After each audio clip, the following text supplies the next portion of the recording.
여러 사람이 오래 먹지 못하였음에 바울이 가운데 서서 말하되, 여러분이여 내 말을 듣고 그레데에서 떠나지 아니하여 이 타격과 손상을 면하였더라면 좋을 뻔하였느니라. 내가 너희를 권하노니 이제는 안심하라.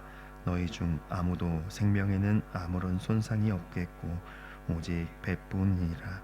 내가 속한 바 곧 내가 섬기는 하나님의 사자가 어제 밤에 내 곁에 서서 말하되, 바울아 두려워하지 말라. 내가 가이사 앞에 서야 하겠고 또 하나님께서 너와 함께 항해하는 자를 다 내게 주셨다 하느니, 그러므로 여러분이여 안심하라. 나는 내게 말씀하신 그대로 되리라고 하나님을 믿노라. 그런즉 우리가 반드시 한 섬에 걸리리라 하더라. 열 나흘째 되는 날 밤에 우리가 아드리아 바다에서 이리저리 쫓겨가다가 자정쯤 되어 사공들이 어느 육지에 가까워지는 줄을 짐작하고 물을 재어 보니 20길이 되고 조금 가다가 다시 재니 15길이라. 암초에 걸릴까 하여 고물로 닷 넷을 내리고 날이 새기를 고대하니라. 사공들이 도망하고자 하여 이물에서 닻을 내리는 채 하고 거룻배를 바다에 내려놓거늘 바울이 백부장과 군인들에게 이르되, 이 사람들이 배에 있지 아니하면 너희가 구원을 얻지 못하리라 하니, 이에 군인들이 거룻줄을 끊어 떼어 버리니라.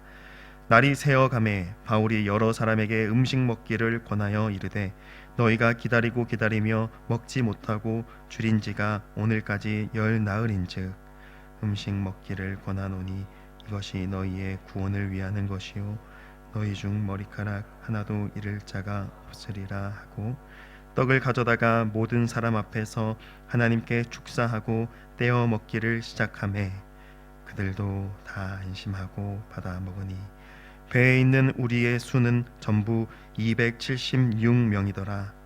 배부르게 먹고 밀을 바다에 버려 배를 가볍게 하였더니 날이 새매 어느 땅인지 알지 못하나 경사진 해안으로 된 항만이 눈에 띄거늘 배를 거기에 들여다 댈 수 있는가 의논한 후 닻을 끊어 바다에 버리는 동시에 키를 풀어 늦추고 돛을 달고 바람에 맞추어 해안을 향하여 들어가다가 두 물이 합하여 흐르는 곳을 만나 배를 걸매 이 물은 부딪혀 움직일 수 없이 붙고 고물은 큰 물결에 깨어져 가니 군인들은 죄수가 얌셔서 도망할까 하여 그들을 죽이는 것이 좋다 하였으나 백부장이 바울을 구원하려 하여 그들의 뜻을 막고 헤엄칠 줄 아는 사람들을 명하여 물에 뛰어내려 먼저 육지에 나가게 하고, 그 남은 사람들은 널조각 혹은 배 물건에 의지하여 나가게 하니 마침내 사람들이 다 상륙하여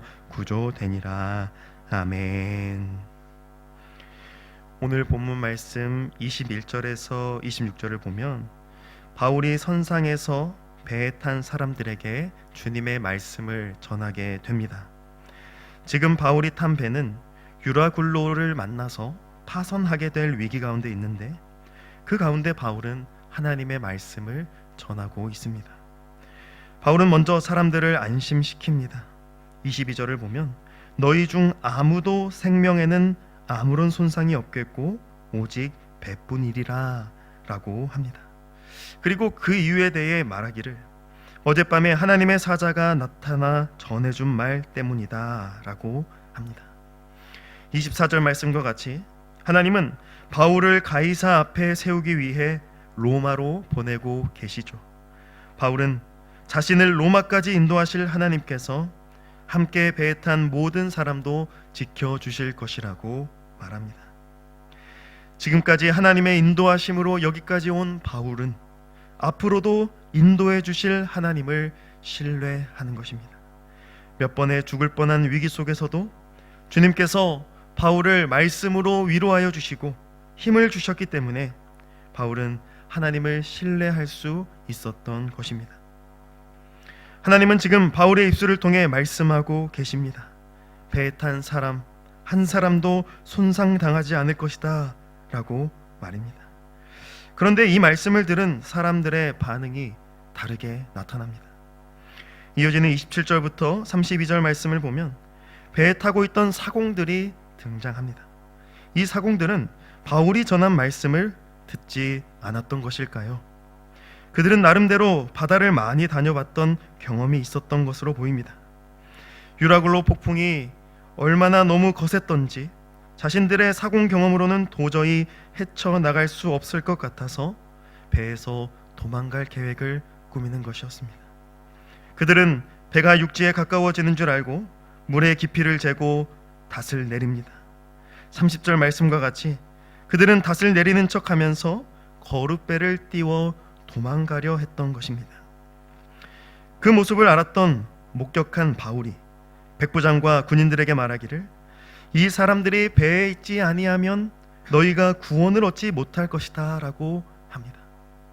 아무리 생각해봐도 지금 같은 폭풍이 몰아치는 상황 가운데 배가 부서질지도 모르는데 배에 머물러 있어야 한다는 것, 이것은 쉽게 납득되지가 않았을 겁니다. 사공들은 눈앞에 보이는 폭풍 앞에서 자신들의 발버둥으로 이 상황을 모면해 보고자 했던 것이죠. 오히려 배에 있는 것보다 지금 해안가에 가까워졌으니 당장 배에서 도망치는 것이 상식적이고 당연한 처신이었을 것입니다. 하지만 그러한 행동은 하나님의 말씀에 순종하는 것이 아니었습니다. 하나님이 바울에게 말씀하신 것은 아무리 폭풍이 몰아친다 할지라도 반드시 배에 머물러야 한다는 것이었습니다. 그 말씀 앞에 순종하는 것은 아무리 내가 보기에 불가능할 것 같아 하더라도 말씀을 신뢰하고 하나님을 신뢰하여 내 경험, 내 판단을 내려놓고 배에 머물러 있는 것입니다. 사랑하는 성도 여러분, 우리도 가끔 내 경험, 내 판단 때문에 하나님의 말씀에 순종하지 않으려 할 때가 있습니다. 내가 볼 때 이렇게 하면 해결될 것 같은데, 내가 해보니까 지금 상황에 이렇게 하는 것이 맞을 것 같은데, 그럴 때가 있습니다. 하지만 중요한 것은 과연 그러한 나의 판단이 하나님의 말씀과 일치하는가입니다. 아무리 내가 살아내려고 해결하려고 발버둥 친다 하더라도 그것이 하나님의 말씀과 일치하지 않는다면 하나님의 구원을 경험할 수 없습니다. 내 판단에 당장 도망쳐야 할 것 같은 상황이라 할지라도 우리가 그 상황 가운데 반드시 기억해야 할 것은 하나님의 약속의 말씀입니다. 하나님이 통과하게 하시는, 또 해결해 가시는 그 하나님의 손길을 경험하기 위해서는 우리는 반드시 우리의 생각과 경험과 판단을 하나님의 말씀에 일치시켜야 하는 것입니다. 사랑하는 성도 여러분, 내가 보기에 이렇게 저렇게 하면 좋을 것 같은 상황 가운데에 있으십니까? 아니면 당장 유라굴로 폭풍과 같은 그 크고 너무 강력한 문제가 너무 무섭고 두려워서 도망치고 싶은 마음이 드십니까? 그럴 때 반드시 기억하시기 바랍니다. 하나님의 말씀과 하나님의 일하심을 기다리고 순종할 때 반드시 하나님께서 그 폭풍 너머에 예비하신 구원을 베풀어 주실 것입니다. 폭풍을 마주했을 때 내 힘과 내 지혜로 그 폭풍을 헤쳐나가려는 것이 아니라 하나님 앞에, 하나님 말씀 앞에 내어드리며 잠잠히 하나님의 일하심을 신뢰하며 나아가는 저와 여러분이 되기를 간절히 축복합니다. 사공들의 탈출 작전이 실패로 돌아간 후에 날이 새어갈 때 바울이 사람들에게 음식을 권합니다. 그리고 사람들에게 다시 한번 하나님이 구원하실 것을 전하고 떡을 떼어주며 안심시킵니다. 음식을 먹지 못한 지 10나흘이나 되었으니 사람들이 얼마나 배가 고팠을까요? 바울은 배에 탄 모든 사람에게 떡을 나누어 줍니다. 그리고 오늘 본문은 37절을 보면 배에 있는 사람의 수가 전부 276명이었다라고 보도하죠. 지금 바울이 탄 이 배는 적지 않은 수가 타고 있던 큰 배였던 것 같습니다. 여기서 우리가 주목해 보아야 할 것은 폭풍이 치는 바다 위에 있는 배에서 어떻게 이러한 평안한 식사가 이루어질 수 있었는가 하는 겁니다. 앞서 사공들이 도망치려고 하는 급박한 상황과는 달리 바울이 떡을 나누어 사람들을 안심시키고 있는 이 장면은 마치 폭풍이 잠시 사라져버린 것과 같은 그러한 느낌을 줍니다. 이것이 무엇을 의미하는 것일까요? 바로 하나님의 말씀에 순종하는 한 사람을 통하여서 하나님은 폭풍 가운데에도 평안함과 은혜를 베풀어 주신다라는 겁니다. 폭풍이 멈춘 것도 아니고 여전히 폭풍이 몰아치고 있는 상황인데도 불구하고 배에 탄 모든 사람이 바울 한 사람으로 인하여 배부름과 안심을 누립니다. 즉 폭풍 가운데 있더라도 하나님의 말씀에 순종하는 사람은 자신뿐만 아니라 함께하는 모두에게 평안함과 안심을 선사해 준다라는 것입니다. 오늘 본문은 마지막으로 배에 탄 모든 사람들이 다 상륙하여 구조된 이야기로 마무리됩니다. 정말 하나님은 하나님의 말씀대로 배에 탄 모든 사람을 구조시키셨습니다. 폭풍 가운데 스스로의 힘으로 도망가 보려는 사공들의 시도가 있었지만 말씀에 사로잡혔던 바울을 통하여 하나님은 배에 탄 모든 사람을 구조하셨습니다. 이것은 바울이 대단해서도 아니고 폭풍이 약했기 때문도 아닌 오직 하나님께서 약속하신 말씀대로 친히 지키시고 보호해 주신 것입니다. 오늘 말씀에서 바울은 마치 배의 선장보다 더 중요한 인물로 등장하고 있죠. 그러나 우리가 말씀으로 보았듯이 바울은 지금 죄인의 신분으로 배에 타고 있습니다. 자칫 군인들에 의해 죽임을 당할 수도 있는 죄인의 신분인 바울이었지만 그가 하나님의 말씀에 사로잡혔을 때 모든 사람을 폭풍으로부터 구원해낸 의로운 일, 생명의 일을 이루어낸 것입니다. 사랑하는 성도 여러분, 하나님의 말씀은 우리를 폭풍 가운데에서 건져내는 유일한 구원이 됩니다.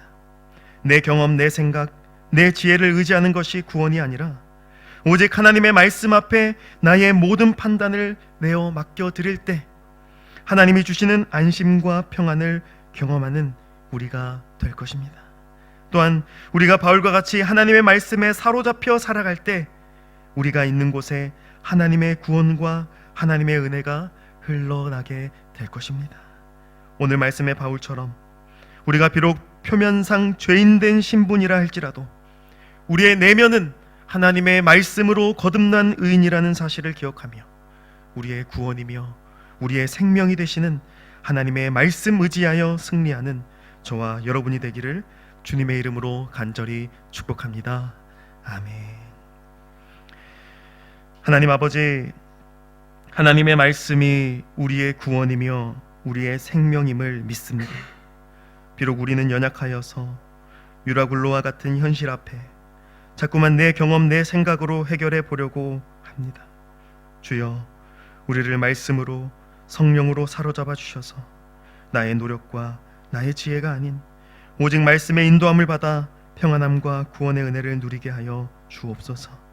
내가 있는 그곳에서 말씀의 사람으로 살아감으로 말미암아 나를 통해 믿지 않는 영혼들까지도 주님의 구원으로 인도할 수 있는 우리가 되게 하여 주시옵소서.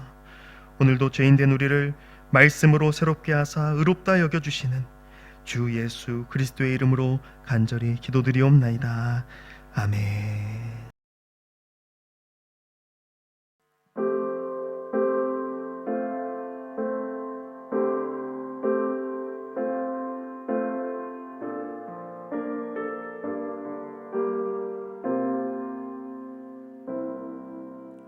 영원한 사귐에 날 초대하시네. 주님을 누리며 사는 것, 날 지으신 대로, 날 부르신 대로 주님과 함께 걷는 삶, 이것이 영원한 삶.